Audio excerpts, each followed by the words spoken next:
Salut tout le monde, bienvenue à un nouvel épisode du pod, le premier épisode diffusé sur notre Spotify. Donc, on est bien content. Euh, Aujourd'hui, on va discuter avec un bon collaborateur, un beau collaborateur même, je pourrais dire. Euh, un sujet là, d'actualité, un sujet chaud que je vais laisser Arnaud introduire en plus de nous présenter notre collaborateur. Donc, Arnaud, sans plus tarder, vas-y. Yes, super, merci. J'espère que tout le monde va super bien. Comme vous le savez, en fin de semaine, c'est le Super Bowl 55, quelque chose qu'on attend depuis l'année passée. C'est un événement qui a toujours un super gros engouement alentour de ça. Fait que sans plus tarder, je vais introduire notre collaborateur. Je lui demanderai d'allumer sa caméra. Salut Mila, ça va bien? Bonjour les gars, ça va bien? Yes, super. Fait que tout d'abord, si vous ne le connaissez pas, c'est un super beau et bon collaborateur, comme Émile l'a dit, un grand fan de football qui va venir discuter avec nous là, de cet événement-là qui est un peu la mecque du football. Fait que, oui, on parle de Super Bowl, mais ce qui veut dire Super Bowl veut dire que la saison est finie. Puis par rapport à ça, on va faire un léger retour sur la saison avec les boys ici. Puis après ça, on va se lancer vraiment dans le sujet qui est le Super Bowl. Fait que, Émile, sans plus tarder, là, je te laisse nous parler du premier sujet sur le retour de la saison qui vient de se passer. Yes. Fait que notre premier segment va être dans le fond une opposition entre des joueurs. Donc, on a préparé des petites confrontations entre deux joueurs qui jouent le même poste. Puis on va juste y aller là, avec notre opinion sur si nous, on avait à construire une équipe autour d'un joueur ou à sélectionner un joueur dans un fantasy draft ou peu importe, ben, quel joueur entre les deux on prendrait. Ça peut être par rapport à la dernière saison, mais ça peut aussi être par rapport là, à leur carrière en général. Fait que ça va un petit peu être par rapport à ça. Donc, on va y aller avec notre première confrontation, qui est une confrontation, je pense, qui peut être d'actualité aussi avec la transaction qu'il y a eu cette semaine entre les Lions de Détroit et les Rams de Los Angeles. Donc, Jared Goff qui est passé aux Lions en retour de Matthew Stafford. Il y a eu des choix là, qui ont été envoyés par les Rams aux Lions en plus. Mais donc, on va commencer avec cette comparaison entre ces deux joueurs-là. Donc, Jared Goff versus Matthew Stafford. Miloš, si on y va avec toi, si tu avais à construire une équipe, tout simplement à prendre un joueur, lequel ce serait? Pour moi, en fait, le choix est un peu simple. Moi, c'est sûr, c'est Matthew Stafford. On l'a remarqué en fin de saison avec les blessures, avec les années d'avant, c'est un joueur qui abandonnera pas. Tandis que Jared Goff, dès qu'on a un petit pépin, une petite blessure, on l'a vu à la fin avec son pouce, dès qu'on se demande de se présenter, il va se présenter, mais c'est pas le joueur qu'on attend de lui. Il est pas entouré de mauvais receveurs. On peut parler de Bobby Woods, Cooper Kupp. Puis c'est juste, selon moi, Jared Goff n'est pas au même niveau qu'il était avec les Rams il y a quelques années. Fait que pour moi, le choix, c'est Matthew Stafford. Good, excellent. Arnaud? OK, moi, je vais aller complètement à l'opposé de Miloš. Stafford, je l'apprécie, mais je pense que ça a toujours été difficile à Détroit. C'est sûr qu'il n'y a pas eu les armes, là, à part peut-être Calvin Johnson, mais je vais pour Goff. Goff s'est quand même rendu un Super Bowl dans le système de Sean McVay, qui est un excellent système. Il est plus mobile que Stafford. Il est plus jeune, il a plus de belles années devant lui. Fait que pour moi, c'est Jared Goff. Good, moi, je vais y aller un petit peu avec un mélange de vous deux. Je crois que pour moi, si c'était pour gagner un Super Bowl rapidement, j'irais plus avec Matthew Stafford pour les mêmes raisons que Miloš a expliqué. C'est sûr que si je veux construire un avenir, une équipe, une future franchise, j'irais peut-être plus avec un Jared Goff qui est plus jeune. Mais je crois que moi, si j'ai un choix à prendre maintenant entre ces deux joueurs-là, ce serait Matthew Stafford. Euh, donc, passons à notre deuxième comparaison. Aaron Rodgers versus Drew Brees. Cette fois-ci, Arnaud, on va commencer avec toi. Qui est super. C'est sûr que ces deux carrières qui ont eu des carrières très éloquentes, là, qui parlent d'eux-mêmes lorsqu'on regarde les statistiques. Mais je pense que je vais y aller avec Aaron Rodgers. Je n'ai pas le choix avec la saison sur laquelle il nous a laissé. Il est capable de compléter des jeux comme peu de carrières savent le faire. C'est très, très impressionnant. Breeze qui va sûrement tirer sa révérence prochainement. On voit qu'il s'épuise un petit peu cette année. C'est ça. J'y vais avec Aaron Rodgers, qui pour moi est le joueur le plus utile et indiscutable cette saison. Excellent. Miloš? Moi, le choix est pareil. Je vais devoir y aller avec Aaron Rodgers, avec la saison qu'il nous fait, les autres saisons avant. Je trouve qu'il est capable de sortir des jeux, un peu comme Arnaud a dit, pour un ancien corps arrière comme ça qui sort de la pochette, qui va faire des passes sur le bord des sidelines. J'ai trouvé ça impressionnant. Tandis que Drew Brees, je trouve que c'est plus un corps arrière qui est capable de lancer plus loin que 20 verges. Là. On a un peu perdu notre vieux Drew. Good. Euh, on ne fera pas grand débat là-dedans. Je vais y aller avec vous aussi. Là. Je vais y aller avec le groupe, donc avec Aaron Rodgers. Un peu pour les mêmes raisons là, que vous avez expliquées. Donc, on va passer au running back maintenant, avec une confrontation entre probablement deux des meilleurs running backs de la ligue, Derrick Henry versus Dalvin Cook. Je vais y aller en premier. Pour moi, ça va être Derrick Henry, pas seulement parce qu'il m'a fait gagner mon fantasy, mais aussi parce que pour moi, Derrick Henry, quand tu le vois aller, le gars, il est juste énorme. Je pense pas qu'il. Je crois qu'il pourrait jouer sur la ligne offensive ou la ligne défensive, puis il ferait très bien le boulot. Là. Il est juste énorme. Et il n'y a personne qui est capable d'arrêter ce gars-là. Puis pour moi, le choix est clair, là, ça va être Derrick Henry. Arnaud, vas-y. Ouais. C'est un choix qui a été très difficile, mais moi, j'ai décidé de prendre Dalvin Cook. Je pense que, un peu comme tu l'as dit, il n'y a personne qui est capable d'arrêter ces deux porteurs de ballon-là. C'est des joueurs qui sont vraiment les pièces maîtresses de leur système. J'ai décidé d'y aller avec Cook parce que, selon moi, Cook est peut-être plus complet dans le sens où il est meilleur lorsqu'il sort du champ arrière pour attraper des passes comme receveur de passes. On l'a vu là, cette saison, il a été très dominant contre les Packers, entre autres, à ce niveau-là. Donc, juste pour cette raison-là, là, je suis obligé de faire un choix. Je vais pour Dalvin Cook. Good. Miloche? Moi, mon choix se rallie pas mal avec Arnaud. Là, c'est deux très bons receveurs qui finissent avec le plus de verges cette saison-ci. Mais selon moi, Dalvin Cook est à un niveau supérieur. Malheureusement, il y a eu des blessures de fin de match qui l'ont empêché de compléter. Mais selon moi, s'il n'y a pas ces blessures-là, ça finit sur une meilleure saison que Derrick Henry. Parfait. Mais, petite parenthèse, j'ai battu Dalvin Cook en finale. Donc, pour moi, Derrick Henry est meilleur. C'est un parti pris. Oui, en effet. Un gros parti pris. Prochaine confrontation, encore dans les running backs, Nick Chubb versus Aaron Jones. Excusez. On va y aller avec Miloche en premier. Moi, j'ai choisi Aaron Jones, pas seulement parce que je l'avais dans mon fantasy, mais surtout, je trouve que c'est un running back qu'on peut utiliser aussi comme en tant que receveur qui bloque bien sur des jeux de passe, mais qui après peut servir de bonne option au corps arrière, puis ensuite gagner des bonnes verges, tandis que Nick Chubb, je trouve que c'est pas dans le même niveau de jeu. Là. Excellent. Arnaud, on t'écoute là-dessus? Ouais, moi, je vais aller un peu dans le sens contraire. Là. Je suis content qu'on ne soit pas toujours d'accord, Mila, chez moi. Je vais aller avec Nick Chubb de mon côté. Je pense que Chubb a vraiment été, comme je le disais depuis tantôt, un peu la pièce maîtresse du système des Browns, qui était très axé sur le jeu au sol. Très bon duo avec Kareem Hunt, entre autres. Il est capable de gagner beaucoup de verges après le premier plaqué. Juste à cause de ça, je pense qu'il est vraiment plus utilisé qu'Aaron Jones, qu'on a vu même s'effacer à la fin là, du parcours des Packers. Donc, j'y vais avec Chubb de mon côté. Moi, je vais y aller dans la même direction que Miller, donc je vais y aller avec Aaron Jones. Je pense que c'est deux running backs qui se ressemblent beaucoup, qui sont capables de courir sur de longues distances, qui sont capables de continuer à courir après un plaqué, comme Arnaud, tu l'as expliqué. Mais c'est ça, je crois que l'atout aérien d'Aaron Jones est supérieur à celui de Nick Chubb. Nick Chubb avait aussi de l'aide, en fait, à Cleveland, quand on voulait faire des jeux aériens, on se tournait plus vers Kareem Hunt que Nick Chubb.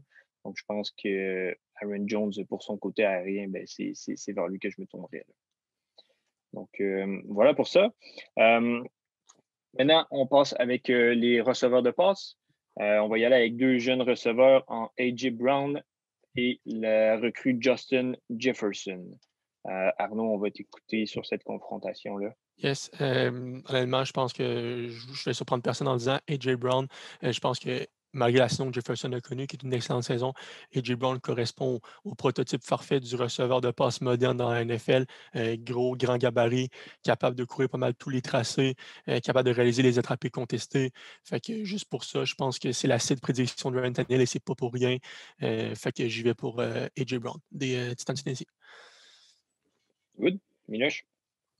Moi, je vais aller un peu dans le même sens qu'Arnaud. Un peu plus pour le fait que Justin Jefferson, c'est sa première saison. Donc, c'est le fun d'avoir un nouveau jeune receveur. C'est un gars qui court bien, qui attrape et tout. Mais là, ça serait à voir sur une plus longue durée s'il est capable de continuer à performer. Donc, mon choix va y aller avec A.J. Brown aussi. Je vais aller dans la même direction que vous, les gars, avec A.J. Brown, là, qui, je crois que c'était environ 15 verges par réception, là, qui aurait été capable de garder en moyenne. Fait que je pense que c'est très, très bon. Donc, je vais y aller avec A.J. Brown aussi. Dernière confrontation.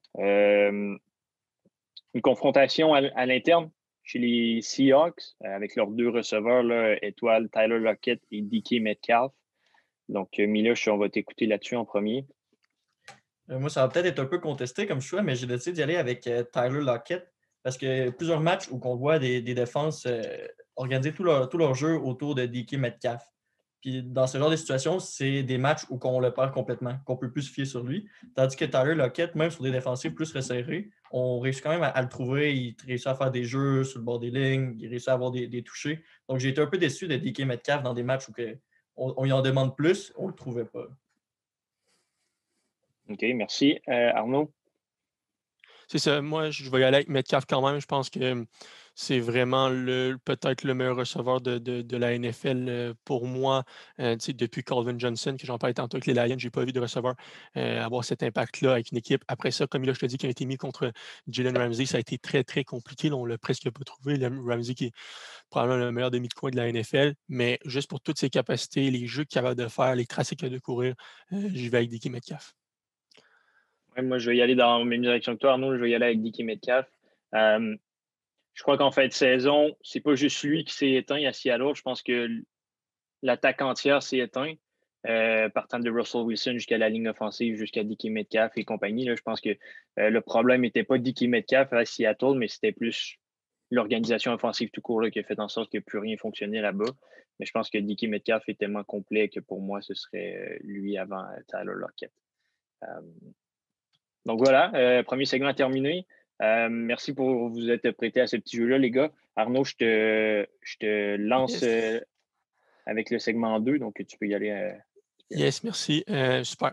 On sait que ça a été une saison hors de l'ordinaire. Il y a eu la COVID, beaucoup de choses. J'aimerais ça vous entendre, les boys, sur c'est quoi pour vous la chose la plus surprenante, la surprise de la saison qui vient de se passer, qui est maintenant derrière nous avec un peu de recul.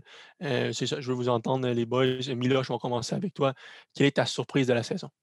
Moi, je n'aurais pas le choix d'y aller avec Stephon Diggs pour cette année, avec son transfert de Minnesota. Je trouve ça impressionnant qu'il arrive dans une nouvelle équipe, finit quand même le receveur dans la saison régulière avec le plus de verges après la réception, le plus de targets, le plus de réceptions. J'ai trouvé ça juste incroyable. Je trouvais ça un peu décevant que les Bills ne se rendent pas un peu plus loin dans les séries, mais je trouve que Stephon Diggs cette année a été juste à un autre niveau.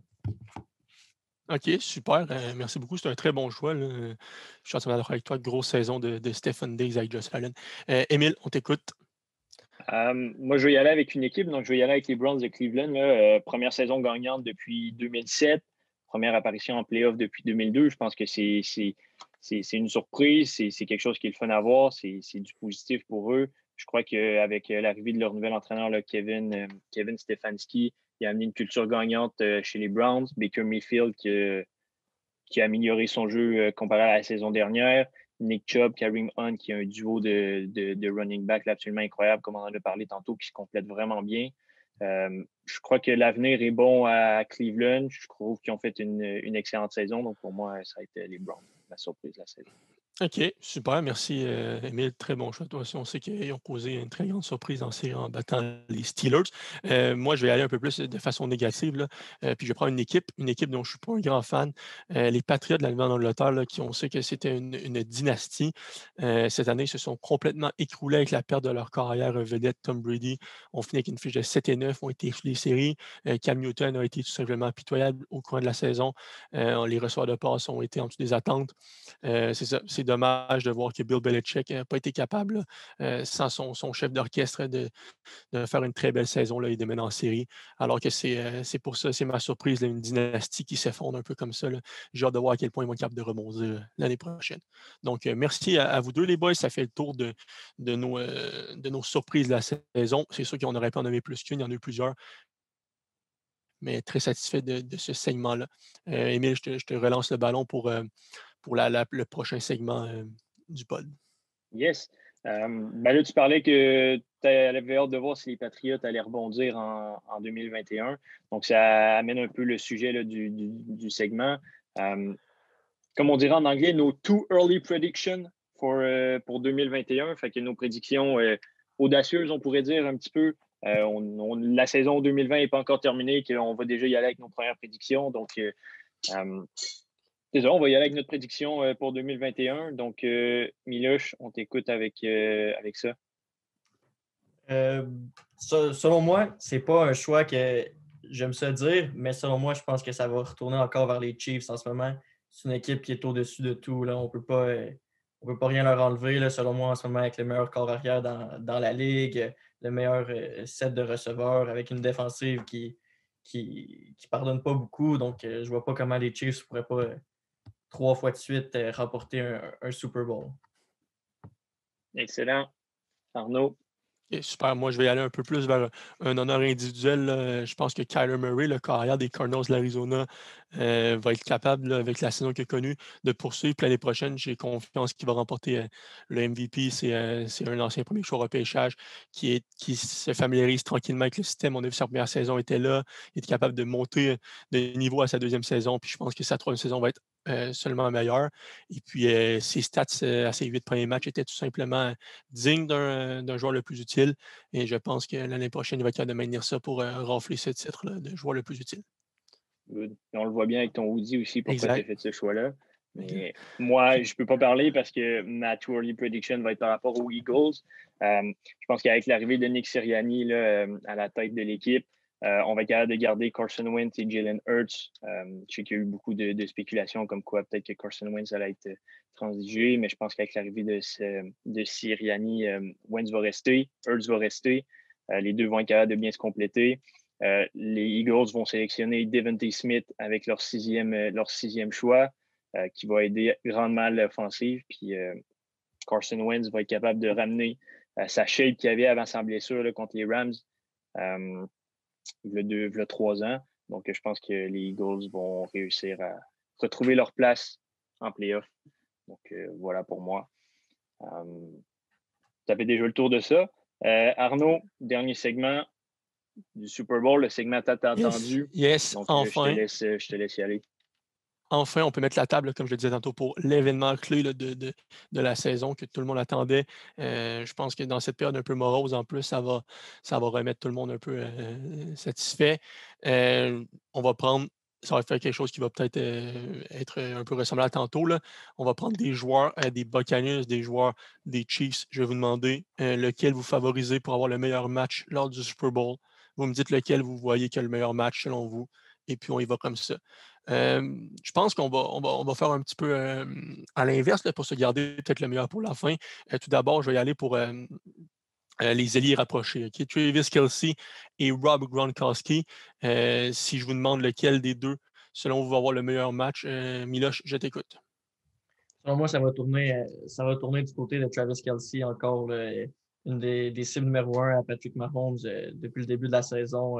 C'est une valeur sûre. On parle de nombreux touchés cette saison. J'ai ici, je n'ai pas la statistique exactement, là, Bon, mais allez, enchaîne. c'est sûr grave. Mais selon moi, Rob Gronkowski n'est pas au niveau qu'il était avec les Patriots. Puis même si c'était encore Tom Brady, c'est pas le même niveau qu'on a vu pour Rob. Fait que ça va être pour Kelce. OK, super, merci, Miloš, c'est tes statistiques que tu n'as pas. Émile, on y va avec toi. Moi, même direction que Miloš. Travis Kelce a tout simplement une production d'un receveur de la NFL. Donc, pour moi, le choix est facilement Travis Kelce. Yes. Les boys, ça va être la même son de cloche que vous. De un, Gronk qui n'est plus le Gronk qu'il était. De deux, Gronk dans le système de Bruce Arians est beaucoup plus appelé à bloquer qu'à courir des tracés de passe. Il est excellent quand même pour bloquer. Je pense que Kelsey va être visé encore une quinzaine de fois pendant le match. Va atteindre une centaine de verges. Fait que voici mon choix. On va continuer avec les receveurs de passe. Vraiment les meilleurs receveurs espacés de chaque côté. Tyreek Hill d'un côté et Mike Evans de l'autre. Émile, j'aimerais ça t'entendre. Est-ce que tu prends le tout petit Tyreek Hill ou le gros Mike Evans pour cette confrontation? Pour moi, Tyreek Hill est meilleur que Mike Evans. Donc, pour moi, le choix logique serait Tyreek Hill. Mais si je pense au match du Super Bowl, je pense que je vais y aller avec Mike Evans. Je pense que justement, comme tu as dit, Travis Kelce va vraiment être utilisé par Mahomes. Je pense que Tyreek Hill ne sera pas effacé parce qu'on l'a vu durant toute la saison là, que même quand Travis Kelce a des gros matchs, Tyreek Hill avait des gros matchs aussi. Mais je pense que les Bucs s'attendent un petit peu à ça. Puis je crois que Mike Evans va exploser. Je crois que Mike Evans va connaître le meilleur match. Là, super, donc c'est Mike Evans ton choix, juste pour être certain. Donc mon choix, c'est Mike Evans. C'est bon. Miloš, on va t'écouter, sois plus concis et clair. Oui, dans le fond, moi, c'est exactement dans le même sens qu'Emile. Je trouve que Tyreek Hill a été beaucoup meilleur durant toute la saison. Mais j'ai l'impression qu'au niveau du Super Bowl, ça va peut-être pas effacer complètement, mais ça va être plus difficile à trouver. Tandis que Mike Evans, selon moi, c'est une valeur sûre du côté des Bucks. Fait que j'ai l'impression que ça va être le match à Mike Evans. Super. Moi, je vais y aller pour Tyreek Hill pour la simple et unique raison que le match qui a été disputé entre les Chiefs et les Bucks cette année, Tyreek Hill, ça a été un festin complètement. Là, et, il a fait au-delà de 200 verges au premier quart par la passe. Il y avait 2 touchés. On a fait de la couverture homme pour homme contre Tyreek Hill sans couverture dans le dos de la part des maraudeurs. Je pense que Tyreek Hill va être encore motivé de prouver aux gens qu'il est capable de le refaire contre les Bucks et sur la grande scène encore. Donc, Mais je c'est crois que ça pour moi. justement, les Bucks vont s'attendre, pas nécessairement s'attendre à ça, mais vont vouloir tout faire pour pas que ça se reproduise. Donc, moi, c'est pour Oh, ça je suis que je vois d'accord, mal mais comme Tyreek tu Hill le disais, répéter l'exploit, sans dire qu'il va avoir un mauvais match. Je pense qu'il va avoir un bon match, mais je le vois mal reproduire ça mais c'est une ça, deuxième Émile, fois contre la défensive des le Bucks. problème avec l'attaque des Chiefs, c'est que tu dois choisir ton poison. Si tu choisis Hill, tu libères Kelsey. Tu choisis Kelsey, tu libères Hill. Si tu choisis, tu n'as pas le choix. Fait que selon moi, les occasions où ils vont ils vont doubler Kelsey, Hill va en profiter. Puis ça va être ça. Mais je suis d'accord avec toi que Bruce Arians ne va pas se laisser berner par Tyreek Hill et Andy Reid cette fois-ci. Mais bon, je pense encore que Tyreek Hill va réussir à être explosif comme il le fait d'habitude. Après ça, la prochaine confrontation, c'est entre le jeu au sol des Chiefs composé de Le'Veon Bell et Clyde Edwards-Helaire ou le jeu au sol des Buccaneers composé de Leonard Fournette et Ronald Jones. Donc, Miloche, je t'écoute. Quel jeu au sol crois-tu qu'il va avoir la meilleure production? Parce qu'on sait que c'est souvent des comités là, qui. Je pense que la meilleure production, ça va sûrement être du côté des Bucks, seulement par le fait, vu que le jeu au sol des Chiefs est beaucoup moins utilisé. On a vu que c'est un style de jeu qui va beaucoup plus par la passe. Mais j'enlève rien au porteur des Chiefs. Edwards Helaire, c'est une saison folle qu'il nous fait, malgré sa blessure. Le'Veon Bell, ça a été un grand joueur durant sa carrière. Donc, je ne enlève pas ça, mais je pense que la productivité va aller du côté des Bucks, malgré cette saison-ci qu'on a vu plusieurs ballons échappés de la part de Ronald Jones. Puis, ça, mais j'ai l'impression que ça va être du côté des Bucks pour le Super Bowl. Yes, super. Émile? Moi aussi, ça va être les Bucks. Ma raison, par contre, c'est plus par rapport au fait que là, tu me parles du jeu au sol des Chiefs. Tu me parles plus de Clyde Edwards-Helaire puis de Le'Veon Bell. Moi, je pense que ces deux gars-là font bien, mais je crois qu'une des pièces maîtresses du jeu au sol des Chiefs, c'est Patrick Mahomes. Donc, si on parle juste des duos de running back, je vais y aller avec les Bucks. OK. Ben, on ne s'obstinera pas longtemps, les boys, sur celle-là. Moi aussi, j'y vais avec les Bucks. Le Fournette qui a été capable de chausser les souliers laissés vacants par Jones durant sa blessure. Puis même que Jones revenait en santé, Fournette prend beaucoup de snaps. Fait que c'est ça. J'y vais avec les Bucks pour avoir une meilleure production lors du match de ce week-end. La dernière et non la moindre confrontation, je pense que c'est celle que tout le monde attendait. Patrick Mahomes versus Tom Brady. On sait que Brady en est son 10e Super Bowl. Mahomes a gagné l'année passée. Votre choix s'arrête sur qui? Émile. Patrick Mahomes. Pas que j'ai pas de respect pour Tom Brady, j'ai un respect immense pour le joueur qui a été. Je pense que tout le monde lui doit du respect pour tout ce qu'il a accompli, mais je crois que même s'il continue à nous surprendre, je pense que son temps là, est terminé. Je pense que Patrick Mahomes va montrer encore une fois là, que c'est le futur Tom Brady qu'on pourrait dire. Donc, moi, j'y vais avec Patrick Mahomes. Miloche. Moi, ça va être dans le même sens. Ça va être Patrick Mahomes. Tom Brady, un excellent corps arrière, 6 Super Bowls remportés. Mais c'est plus Tom Brady. Là. Cette saison, on parle de moins de 25% de passes complétées au-dessus de 25 verges. C'est plus un corps arrière qui va chercher loin. Puis surtout, un match comme contre les Packers où que tu réussis à lancer 3 interceptions puis tu réussis à gagner un match pareil, je pense que les Bucks en doivent plus à leur défense qu'à leur attaque dans ce genre de match-là. Et je pense que Tom Brady, autant qu'il est capable de nous surprendre, je pense qu'il affronte une bonne défense qui va être capable d'attaquer. Puis l'autre côté, c'est pas Aaron Rodgers et Davante Adams, c'est Patrick Mahomes et ses receveurs. Là. Une attaque beaucoup plus productive. Yes, merci les boys. Moi, je vais dans le même sens que vous. Je pense que Pat Mahomes a énormément à gagner dans ce match-là, dans le sens où s'il gagne, je pense qu'il peut être dans le débat à 26 ans pour être un corps qui va être à la hauteur, comme Emile tu l'as dit, de la campe de Tom Brady. Tandis que s'il perd, Brady tombe à 7 Super Bowl, lui à 1. Fait que je pense que les deux vont entrer gonflés à bloc, mais la jeunesse va avoir le dessus sur la sagesse de Brady. Puis comme certains le savent, je ne suis pas un grand fan de Brady, donc j'y vais pour Patrick Mahomes lors de cette confrontation.